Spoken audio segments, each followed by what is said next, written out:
Sveiki visi, šiame video parodysiu, kaip pasiekti mokesčių deklaravimo vedlį ir kaip jūs galite paskirti 1,2% gyventojų pajamų mokesčio savo norimai organizacijai. Visų pirmiausia, mums reikia pasiekti mano VMI EDS sistemą ir prisijungti prie sistemos per norimą jūsų banką. Tuomet spaudžiam VMI L paslaugos. Mes esam EDS sistemoje, mums reikia paspausti ant savo vardo pavardės. Jeigu norit pradėti pajamų mokesčio deklaravimą, jums reikia paspausti formą elektroniniam pildymui šitą gaubliuką.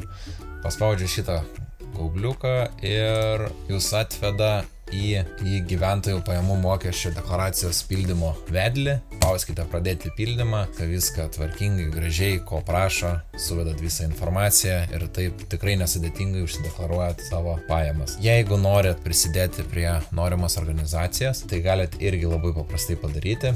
Jums tai reikia paspausti šiame pajamų mokesčio deklaracijos puslapyje, matote mygtuką pildyti formą, mes jį paspaudžiam ir čia apačioj yra prašymas skirti paramą. Tai yra FR 0512 forma. Paspaudžiam skirti paramą ir vėl paspaudžiam ant gaubliuko paprastai.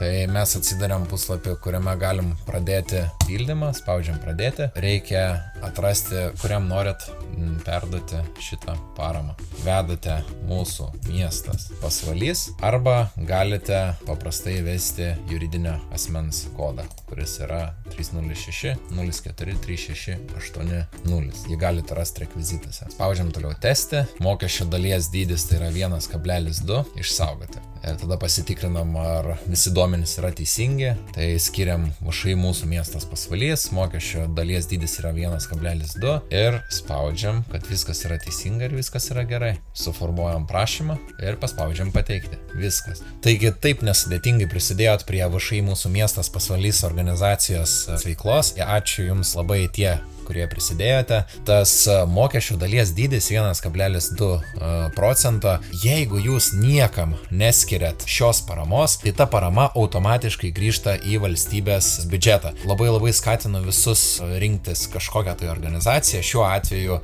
prašau jūsų prisidėti prie mūsų organizacijos darbų. Būtinai skirkit tą paramą, nes jums nuo to niekas nepasikeis. Tai tikrai nebijokit, prisidėkit, nes tie pinigėliai tiesiog grįš atgal į valstybės biudžetą. Ačiū Jums labai dar kartelį. Geros visiems dienos. Tikiuosi, paaiškinau, kaip tai nesudėtingai galima padaryti ir prisidėti prie savo miesto.